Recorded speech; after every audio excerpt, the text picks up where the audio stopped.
8 बजे के बाद नहाने वाली स्त्रियां ये वीडियो जरूर देखें।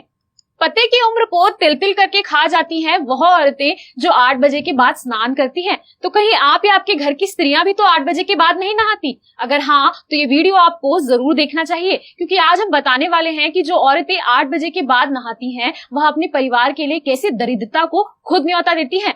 तो दोस्तों, हमारे शास्त्रों में स्नान करने को दैनंदिन सदाचार कहा गया है। आप चाहें तो मनुस्मृति पुराण उठाकर देखिए, या विष्णु पुराण, या फिर गरुड़ पुराण। सभी में 5 तरह के स्नान बताए गए हैं, जिनमें सबसे पहले ब्रह्म स्नान, दूसरा देव स्नान, तीसरा ऋषि स्नान, चौथा मनुष्य स्नान और 5वां राक्षस स्नान बताया गया है।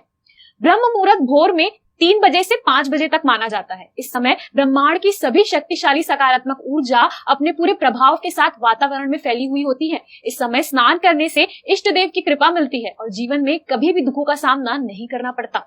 इसके बाद जो लोग सूर्योदय होने के बाद 5 बजे से 6 बजे के बीच किसी नदी में या फिर अपने घर में ही हर हर गंगे या किसी और नदी का नाम लेते हुए स्नान करते हैं, उसे देवों का स्नान माना जाता है। ऐसा करने से जीवन की सभी समस्याएं दूर हो जाती हैं। इसके बाद जब तक आकाश में सूर्योदय नहीं होता, केवल तारे ही दिखाई देते हैं, उस समय के स्नान को ऋषि स्नान माना जाता है। और जो लोग सुबह 6 से 8 बजे के बीच में स्नान करते हैं, उसे मानव स्नान माना जाता है। साधारण मनुष्य को 8 बजे तक नहा लेना चाहिए, क्योंकि जो लोग 8 बजे के बाद नहाते हैं, ऐसे लोगों के स्नान को राक्षस स्नान कहते हैं। और अगर घर की स्त्रियां 8 बजे के बाद नहाने जाती हैं, तो वो अपने घर में खुद दरिद्रता को न्योता देती हैं। जिस घर की औरतें 8 बजे के बाद नहाती हैं, उस घर में माता लक्ष्मी भूल कर भी प्रवेश नहीं करती, क्योंकि घर की स्त्रियों को रसोई घर में सुबह से ही रहना होता है। तो जो औरत बिना नहाए रसोई घर में प्रवेश करती है, उसके पकाए हुए अन्न को जो भी ग्रहण करता है, उसके अंदर काम, क्रोध, मद और लोभ जैसे बुरे गुण आ जाते हैं। और शिव पुराण में लिखा हुआ है कि अगर पति के घर के बाहर जाने के बाद स्त्रियां सर धोकर नहाती हैं, तो वह अपने पति की उम्र को तिल तिल करके कम कर रही होती हैं। रामायण में श्री राम ने बाली को जिस समय मारा था, उस समय उसकी पत्नी स्नान कर रही थी और अपने केशों को धो रही थी। तो पति के घर से बाहर जाने के बाद अपने केश धोकर नहाने वाली स्त्रियां खुद अपने पति के लिए कलंक बन जाती हैं।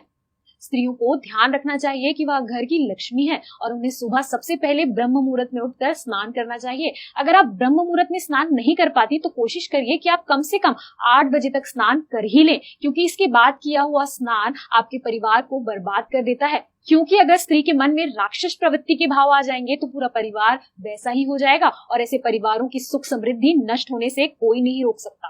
पहले के जमाने में औरतें खुले में नहाती थी और सुबह ही बाकी लोगों के उठने से पहले नहाकर आ जाती थी। और पहले 20-20 लोगों के परिवार एक कमाई से आसानी से पल जाते थे, लेकिन आज 4 लोगों के परिवार में 4 कमाने वाले हैं, फिर भी खर्चे पूरे नहीं होते, क्योंकि पहले के जमाने के लोग स्त्रियों को लक्ष्मी मानते थे और वह सुबह ही साफ सुथरे कपड़े पहनकर रसोई घर में प्रवेश करती थी। तो घर में सकारात्मक ऊर्जा का माहौल रहता था। ऐसे में माता लक्ष्मी उनके घर और परिवार पर अपनी कृपा करती थी। लेकिन आज की स्त्रियां सुबह ही 8 बजे के बाद होती है, तो ऐसे में घर में माता लक्ष्मी कैसे प्रवेश कर पाएंगी?